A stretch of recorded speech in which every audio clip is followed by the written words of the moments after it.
त्यसको 10औं गुणा ज्यादा घात गरिरहेको छ। अब नेताले भन्नुभयो त्यस्तै खालको युवा छ, यसको हातमा पनि फोटो छ, यो चाहिँ त्यो त लु युवती प्राप्त नगरेर पागल भयो, यो चाहिँ किन पागल भयो अनि यति साह्रो घात किन गरिरहेको छ।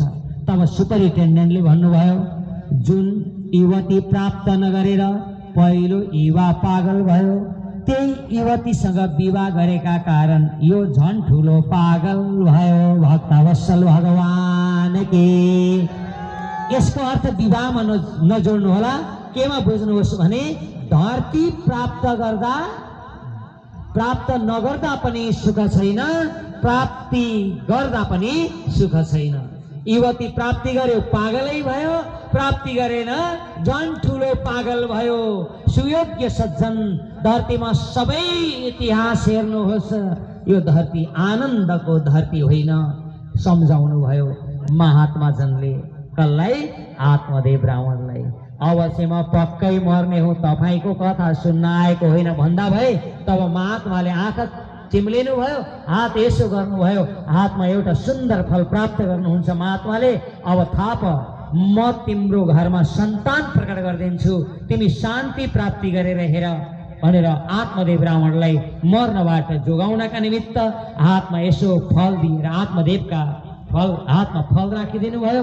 भन्नुभयो तिम्री पत्नीलाई स्नानादि गरेर अनि सत्संग गर्न लाउनु, भजन कीर्तन गर्न लाउनु, यो फल खान लाउनु, भगवानको उपासना गर्न लाउनु, तिम्रो घरमा पुत्र नै हुनेछ। अब खुश हुनुभयो।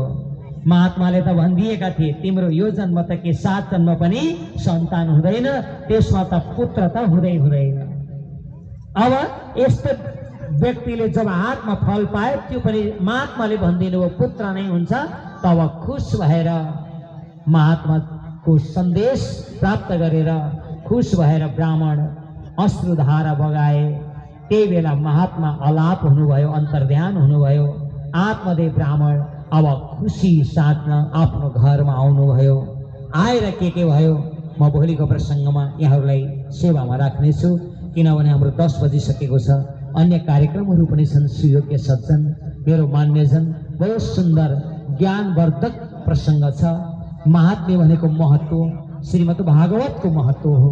तसर्थ हजुरहरू यसरी नै भोलि पनि दिउँसो दिवा सत्र तपाईँ हामी 1 बजेदेखि 5 बजेसम्म बस्दैछौँ। सुन्दर झाँकी छ, रुक्मणी विवाह प्रसङ्गहरू छन्। अत्यन्तै सुन्दर सुन्दर झाँकीका साथमा दिउँसोको सेवामा पनि हजुरहरू उपस्थित रहनुहुनेछ र हामीसँग भागवतीय